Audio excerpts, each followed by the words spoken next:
वही कॉन्सिक्वेंसेस से भी आऊंगा, प्रोबेबिलिटी ऑफ डिफॉल्ट की भी बात करूंगा, और फिर हमारा डोमेस्टिक और एक्सटर्नल डेट और जो हिस्टोरिकल रीजंस हमारी हैं वो सारी हम इसमें डिस्कस करते हैं।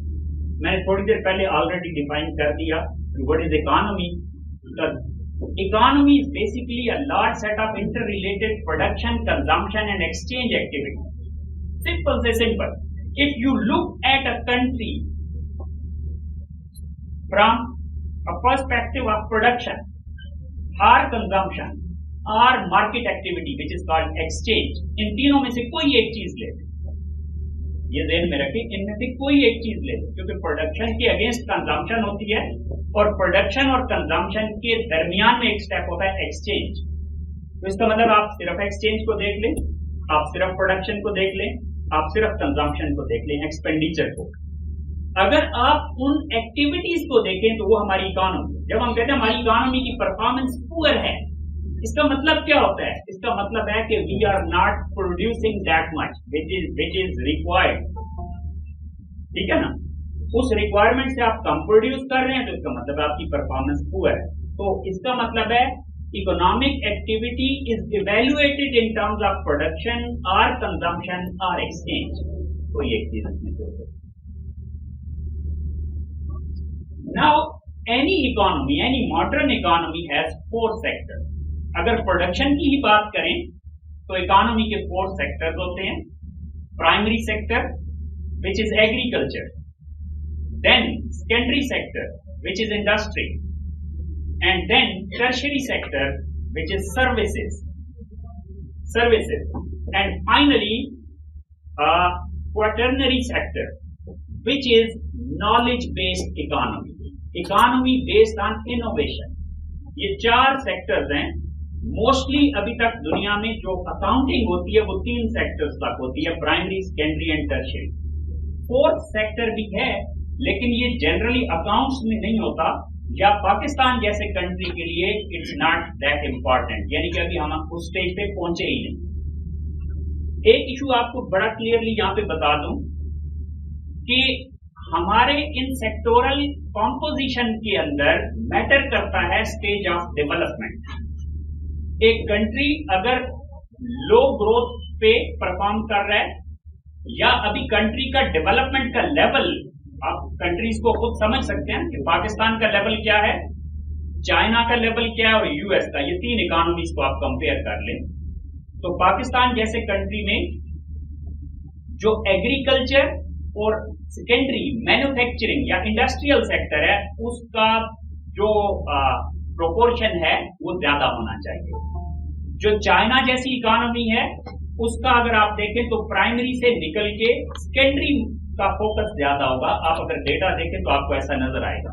और यूएस या जापान की इकोनॉमी को अगर आप देखेंगे तो फिर टर्शियरी सेक्टर आपको ज्यादा जो है उसका वेट नजर आएगा।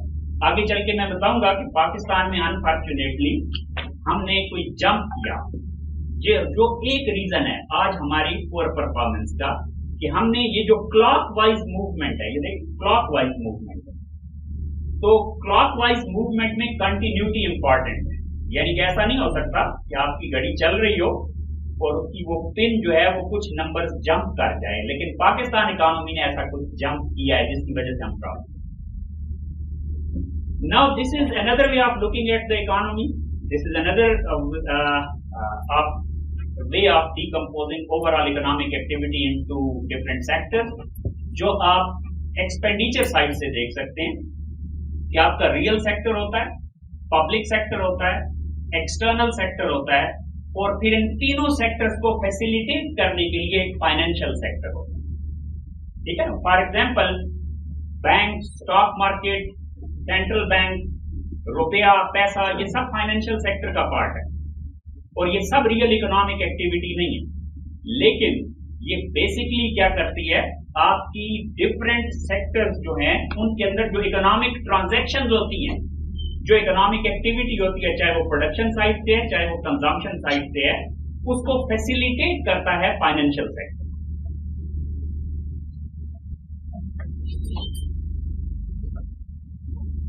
अब एक हमारा ये पाकिस्तान का एक सिंपल हम जब इकोनॉमिक्स पढ़ना स्टार्ट करते हैं, आप यूं समझे कि पाकिस्तान के अंदर मैट्रिक में तो इकोनॉमिक्स है नहीं, तो फर्स्ट ईयर की बुक्स, फर्स्ट ईयर कॉलेज में आप इकोनॉमिक्स पढ़ाना जब स्टार्ट करते हैं, तो ये वो आइडेंटिटी है बेसिक जो कि हम फर्स्ट ईयर में मैक्रो इकोनॉमिक्स के सब्जेक्ट में शायद सबसे पहले पढ़ा।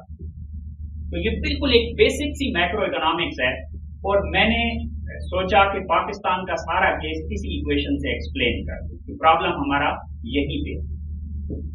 अभी मैंने आपको कहा कि हर इकोनॉमिक एक्टिविटी के डिफरेंट सेक्टर्स होते हैं। तो Y is total economic activity, C is consumption, private consumption, I is investment which is consumption of businesses, G is consumption of government, and NX is net consumption of foreigners, net exports। तो ये आप अगर सोचें तो चारों के चारों expenditure C plus I plus G plus NX, और लेफ्ट साइड पे जो Y लिखा हुआ है this is production. So at the end production is equal to consumption. जो कुछ आप प्रोड्यूस करते हैं वही कंज्यूम करते हैं, क्योंकि आप कुछ ऐसी चीजें जो प्रोड्यूस नहीं करते वो कंज्यूम कर रहे होते हैं। जैसे यहाँ पे इंपोर्टेड आइटम्स पड़े हैं तो कोई इशू नहीं है, that is part of NX, वो NX उसका शामिल हो गया है। ये इंटरनेशनल वाला पार्ट है NX, नेट एक्सपोर्ट। फिर हम कहते हैं कि जो आपकी डिस्पोजेबल इनकम होती है YD, ये आपकी total income plus transfer payment. Transfer payment होती है जो अर्न इनकम नहीं होती, जैसे Benazir income support program, minus taxes, ये आपकी होगी डिस्पोजेबल इनकम।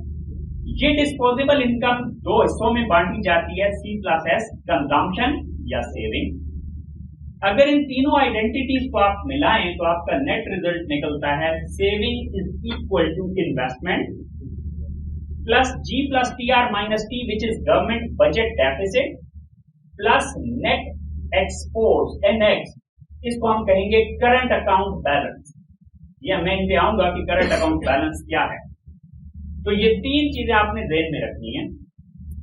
सेविंग वो तो लेफ्ट साइड पे हो गई, राइट साइड पे तीन चीजें हो गई, investment which is expenditure of businesses, then next is the budget deficit G plus TR minus T, ये गवर्नमेंट के एक्सपेंडिचर माइनस टैक्सेस हैं, तो इसको हम कहते हैं गवर्नमेंट का बजट डेफिसिट। और थर्ड वन है NX, ये हम कहते हैं कि ये हमारा करंट अकाउंट सरप्लस। अब जरा थोड़ा सा आइडिया ले लें कि करंट अकाउंट की बात बार बार आएगी, तो करंट अकाउंट होता क्या है। Current account balance is trade balance plus remittances, simple word. वैसे तो इसको और डिटेल में 100 आइटम्स हो सकते हैं और होते हैं, लेकिन मैंने आपको बिल्कुल सिंपल सी बात समझाई कि आपका एक ट्रेड बैलेंस होता है exports minus import.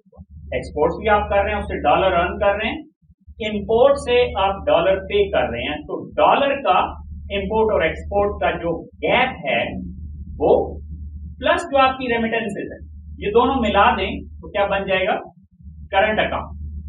Current account position. अच्छा, करंट अकाउंट में एक कंफ्यूजन होती है, एक करंट अकाउंट आपके बैंक्स में होता है, वो करंट अकाउंट का मतलब होता है कि जो नॉन इंटरेस्ट बेयरिंग अकाउंट होता है, जिसके ऊपर आपको इंटरेस्ट नहीं मिलता और जब चाहें आप अपनी अमाउंट विथड्रॉ कर सकते हैं, वो करंट अकाउंट एक अलग कॉन्सेप्ट है।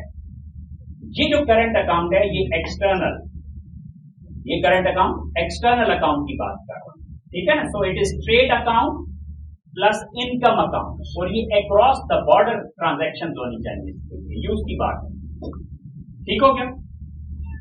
इसका मतलब है ये आइडेंटिटी है। आइडेंटिटी जो लोग मैथमेटिक्स का कॉन्सेप्ट है, जिन्हें जो मैथमेटिक्स को थोड़ा बहुत भी पढ़ा है कभी भी, तो वो ये समझते हैं कि identity is an equation both sides of which are always equal. ये हो नहीं सकता कि ये दो साइड इसकी कभी इक्वल ना हो। ये चाहे दुनिया की कोई इकोनॉमी हो, ऐसा नहीं हो सकता कि ये दो साइड इक्वल नहीं। Saving is equal to investment plus budget deficit plus surplus on current account. ये तीन चीजें राइट साइड की, और लेफ्ट साइड पे सिर्फ सेविंग है, ये हमेशा इक्वल होंगे, ये हमेशा इक्वल होंगे। अगर और इन प्रिंसिपल ये जिस फॉर्मेट में लिखा हुआ है ये इसी तरह पूरा होना चाहिए। ये इंपॉर्टेंट है। देखिए इक्वेशन की दो साइड इक्वल होना ये तो हो सकते हैं, किसी तरह भी हो सकती है, लेकिन इंपॉर्टेंट ये है कि लेफ्ट साइड पे सिर्फ सेविंग है। इसका मतलब ये है कि इन्वेस्टमेंट भी फाइनेंस होगी थ्रू सेविंग्स, गवर्नमेंट बजट का डेफिसिट भी होना चाहिए फाइनेंस थ्रू सेविंग्स, और अगर आप दुनिया को कोई ऐसी चीजें बेचते हैं जिसके ऊपर आप सरप्लस अर्न करते हैं, जैसे चाइनीज इकोनॉमी, यूएस इकोनॉमी तो खुद डेफिसिट में है, ये लास्ट वाले आइटम पे हमारी तरफ, जैसे चाइनीज इकोनॉमी है, या जैसे कुछ ईस्ट एशियन इकोनॉमी जिन्हें हम एशियन टाइगर्स कहते हैं, जिनका ये पार्ट पॉजिटिव है, एनएक्स, जो दुनिया को बेचते ज्यादा है, दुनिया से खरीदते कम है, सिंपल वर्ड में। तो वो जो दुनिया को आप एक्स्ट्रा सेल कर रहे हैं, दैट ऑल्सो नीड्स सेविंग, कहीं ना कहीं से वो रिसोर्सेज आएंगे तो आप एक्स्ट्रा सेल कर रहे हैं। तो इसका मतलब ये है कि दुनिया को एक्स्ट्रा सेल करना है, या गवर्नमेंट ने अपने टैक्सेस से ज्यादा कंज्यूम करना है, चाहे वो सब्सिडीज के लिए करना है, चाहे सैलरीज देनी है, जो। एंड थर्ड, जो प्राइवेट बिजनेसेस ने इन्वेस्ट करना है। These three together should be equal to saving. ये सेविंग से फाइनेंस होना चाहिए, जो कि मोस्टली कंट्रीज का हो नहीं पाता।